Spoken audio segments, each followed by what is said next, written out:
Well, good morning to you, Kentuckiana. It is 6 a.m. here on your Monday morning. Thanks for sticking with us here on GMK. I'm Jim Stratman. JCPS students, you can sleep in this morning. You're starting on a 2-hour delay. All the buses will be running on that 2-hour delay. School start times pushed back by a couple of hours as those icy conditions on the roadways continue to cause some headaches for drivers and parents and plenty of people out there. Let's bring in our own Matthew Willoughby, who's joining us in studio this morning. Matthew, we're finally going to see some melting time this week, and quite a bit of it once we get to the later stages of the week. Yeah, absolutely. We'll finally be above freezing for the first time in almost 2 weeks. So it happened actually right before the winter storm we saw a couple of weekends ago. So we've finally been seeing those temperatures really into the mid-30s for today. So it'll still be cold outside, but above freezing for a lot of that snow and ice to start to melt across the area. Current temperature right now, 22 degrees in the Louisville metro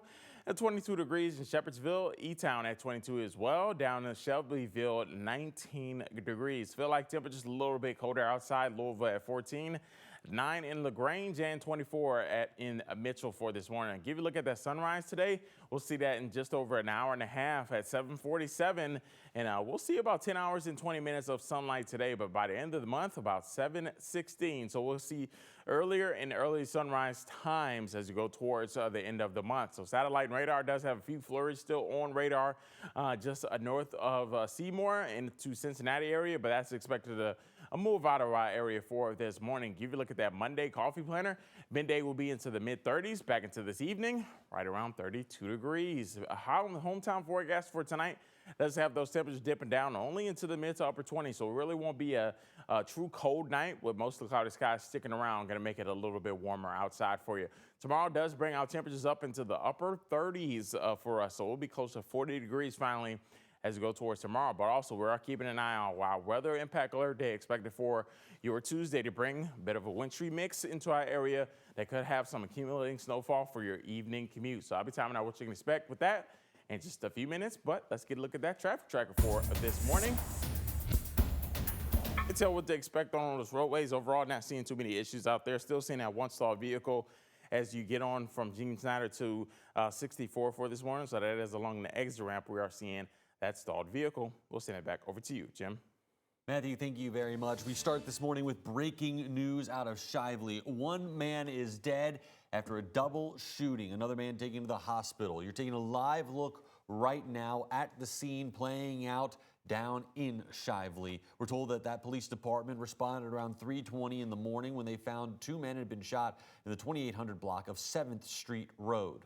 Officers say one man, believed to be in his 20s, was dead at the scene.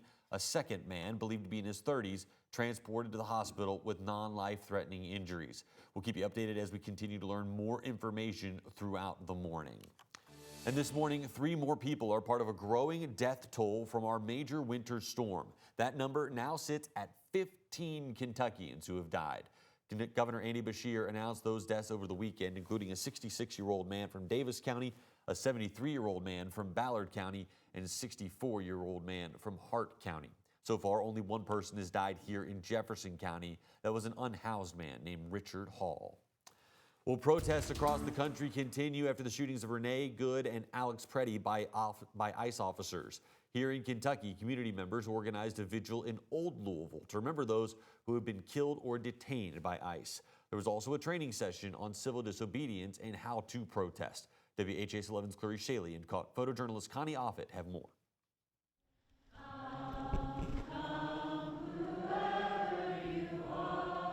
Brought together with song and speech.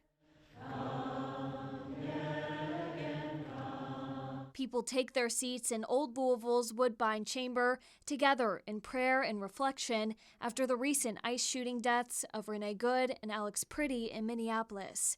It brought Carrie and Jamie Becker in from Lanesville. Everybody went there needing something, and I think their needs were met in some way, shape, or form. President Trump responds to reporters about ICE. Look, we stopped crime in our country, and the border is the best it's ever been. And border czar Tom Homan spoke in Minneapolis Thursday. By and large, for decades, ICE and CBP have carried out their duties with integrity, professionalism, and compassion.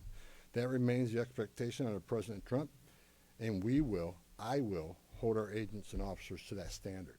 No one is getting left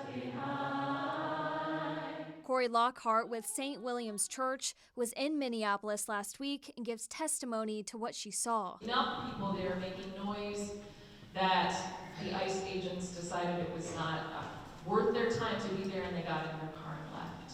The group Louisville Showing Up for Racial Justice has organized nonviolent civil disobedience training. Seated with me in the Highlands Shelby Park Library to talk about the training classes is one of the coordinators, David Horvath. They are folks who need other people in the community to stand with them and by them.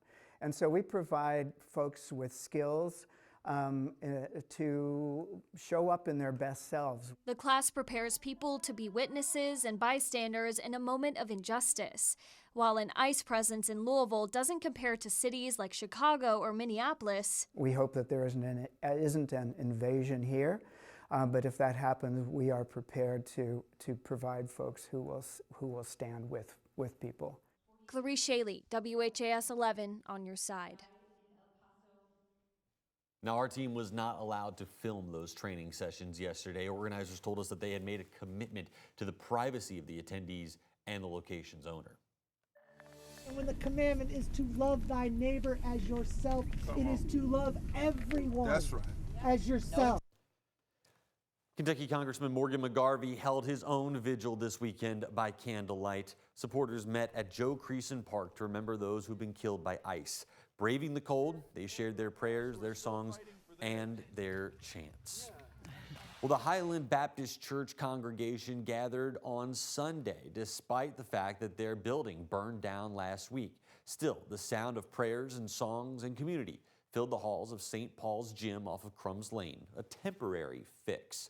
That fire happened early Thursday morning, causing major structural damage to the church building in the St. Denis neighborhood. Despite the setback, church members held a normal service, saying something that Pastor Byron Cox had no doubt would happen. As wonderful as the church building was and is, that what a building means to a congregation is the people, again, that are the hands and feet and the eyes and the heart of Christ and the church to keep the mission going. One firefighter was treated for minor injuries while putting out that fire. As of right now, we don't know if the church will stay in the gym or if it will move to a different temporary location before they rebuild. Well, this morning, the Kentucky State Police are trying to determine what led law enforcement officers to shoot and kill a man in Franklin County, Kentucky. KSP says that Frankfort Police and the Franklin County Sheriff's deputies responded to a shots fired call on Ridgeview Drive just before 6 Saturday night. They found 56-year-old Brian Radford of Hopkinsville outside. Radford went back into that home and returned with a handgun. Officers then shot and killed Radford. No officers were injured, and investigators are still trying to work out whether or not Radford fired his gun at officers. Happening today, the most famous forest forecaster in the world is going to be telling all of us when we can start to thaw out. You're taking a live look right now at the celebrations going on in Puxatawny, Pennsylvania. That's exactly the kind of fun atmosphere you expect from those groundhog lovers out there. They're having a great time out there right now. Now, Puxatawny Phil's going to take the stage here in just a couple of hours, maybe even a little bit less. When Phil comes out of his hole, if he sees his shadow, it's seen as a bad omen of more winter weather that is going to be happening. He'll head back into his burrow for another 6 more weeks of wintry sleep. But if Phil does emerge on, say, a cloudy day and he doesn't see his shadow, it's taken as a sign that spring could be right around the corner, something that we are all, I think, hoping for, Matthew. Yeah, absolutely. I am really hoping for spring, so hopefully, I think it is. He sees a shadow, that means it's spring, or I can't remember what exactly it is. No, if he doesn't see his shadow, if he gets spooked by his shadow, he's going to go back into nap for the winter, man. Okay, gotcha. Yeah, I got to remember that. All right. So we still do have some winter conditions on the way for you as we get towards your Tuesday for your weather impact alert day with some wintry mixed conditions on the way.